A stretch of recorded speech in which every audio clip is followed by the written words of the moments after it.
Las familias mexicanas y especialmente los niños enfrentan hoy una de las mayores amenazas de historia y no estoy exagerando.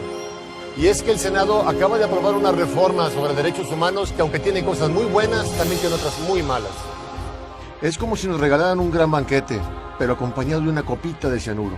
Y eso no, así con cianuro no queremos. El enredo es tal que reconocidos católicos festejan al mismo tiempo que grupos abortistas y pro-gays. Y es que la reforma juega con las palabras, es confusa y se presta para hacer un gran caos en su interpretación.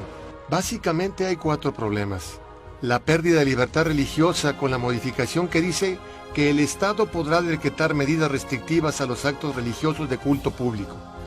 La apertura al aborto, sin importar los meses de gestación, al cambiar la palabra individuo por la de persona, pues un bebé en el vientre materno puede no ser considerado legalmente persona. La gravísima pérdida de nuestra soberanía jurídica con relación a la definición e interpretación de los derechos humanos, pues ahora serán los extranjeros los que nos definan nuestros derechos. Incluso los estados de la República ya no participarán en las reformas constitucionales sobre derechos humanos. Que por cierto, la reforma no dice que es un derecho humano. ¿Derecho al aborto? ¿Derecho de los niños a recibir educación y servicios sexuales sin el consentimiento de sus padres? Y por último, la no discriminación por preferencias sexuales, cualquier cosa que ellas sean. Y sobre este tema vamos a profundizar, enfatizando que no se debe discriminar a nadie simplemente por el hecho de que se trata de un ser humano. Y eso es bastante. Anteriormente la Constitución decía: queda prohibida toda discriminación motivada por su origen étnico, edad, discapacidad, condición social, preferencias, etc. Pero ahora a la palabra preferencias le pusieron apellidos y así solamente se prohíbe la discriminación por preferencias sexuales. Esto significa que sí podemos ser discriminados por nuestras preferencias políticas, deportivas, musicales, etc. Pero por nuestras preferencias sexuales, no, de ninguna manera, faltaba más. Además, entérese, el concepto de preferencias sexuales no existe, es un término que se inventaron nuestros legisladores.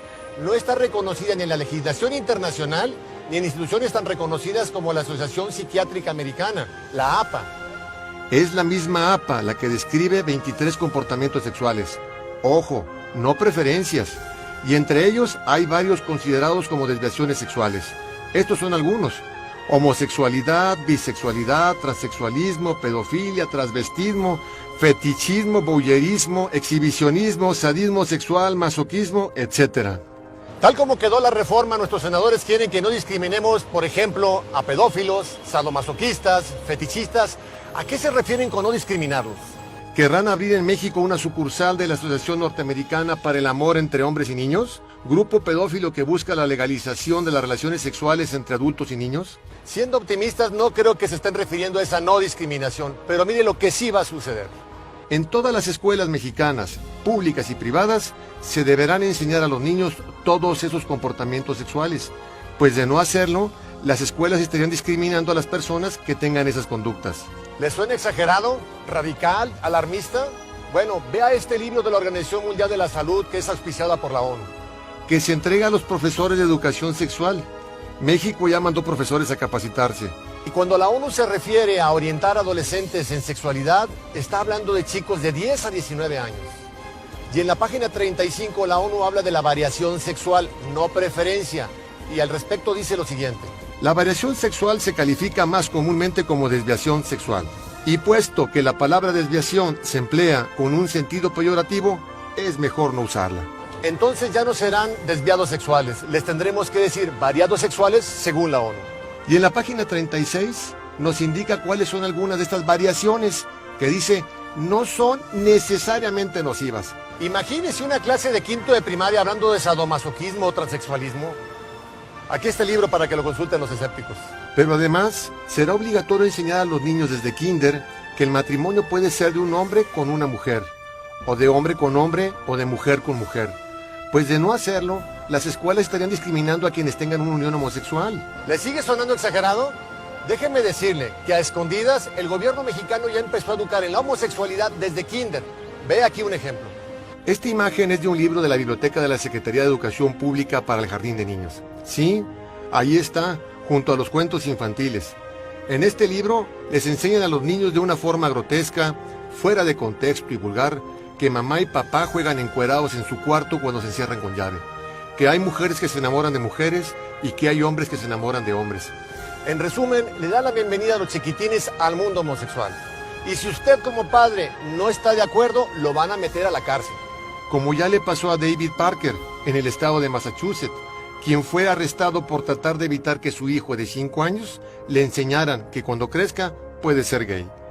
En Alemania, una madre de familia numerosa pasó 43 días en la cárcel por haberse negado a someter a 3 de sus hijos a las lecciones de educación sexual del Estado, donde a los niños se les enseña: mi cuerpo me pertenece, así que yo puedo hacer con él lo que yo quiera. Y al día de hoy han sido sentenciados 53 padres por lo mismo. Para allá vamos.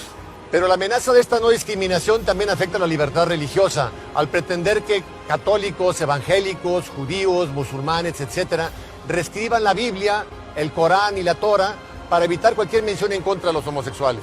Como ya le pasó al pastor Heikki Green, cristiano de la Iglesia Pentecostal de Suecia, quien fue sentenciado por leer el Antiguo y el Nuevo Testamento en aquellos pasajes donde critican la homosexualidad. Y también los profesores podrán ser llevados a juicio. Como le pasó en Croacia a Jelena Mudrovic, profesora de catecismo, acusada de señalar en una de sus clases que la homosexualidad es una enfermedad. Y aquí debemos decir ciertamente que en 1973 la homosexualidad fue retirada del catálogo de trastornos mentales de la Asociación Psiquiátrica Americana. Y estoy seguro que a usted le encantaría ver los estudios que respaldaron esta decisión, pero lamentablemente no se puede, porque no hubo ningún estudio. Los psiquiatras de esta asociación lo decidieron democráticamente. El 58% de los que asistieron a esta convención votaron porque se quitara la homosexualidad y el 42% decidió que se quedara. Como bien dijo la revista Time, un sector de la población, hasta entonces considerado sexualmente patológico, fue declarado de un golpe mentalmente sano. En otras palabras, fueron curados por decreto, lo cual fue una terrible injusticia. Espero que con estos pocos ejemplos usted se haya dado cuenta del cianuro que contiene esta reforma por los derechos humanos. Por eso urge que el Congreso de los Estados la rechace, se regrese a la Cámara de Senadores para que sea corregida manteniendo solo los aspectos positivos. Los diputados federales aprobaron la reforma sin oposición, pero cuando alzamos la voz en febrero, aunque tarde, dividimos al Senado, nos quedamos muy cerca de pararlo. Ya nos organizamos una vez, hagámoslo de nuevo. Hoy tenemos tiempo. No hay una fecha límite para que los congresos estatales voten la reforma. Y si su congreso se precipita a votar la reforma sin consultar con la ciudadanía, como ya ocurrió en Yucatán, es porque sus diputados tienen preferencias que no son los de las familias mexicanas. Por favor, vaya a esta dirección. Allí encontrará la información sobre cómo hacer saber su opinión a los diputados de su estado. Dígales con energía que no quiere el cianuro. Actuemos ahora para que después no vayamos a llorar como niños lo que hoy no supimos defender como padres. Muchas gracias.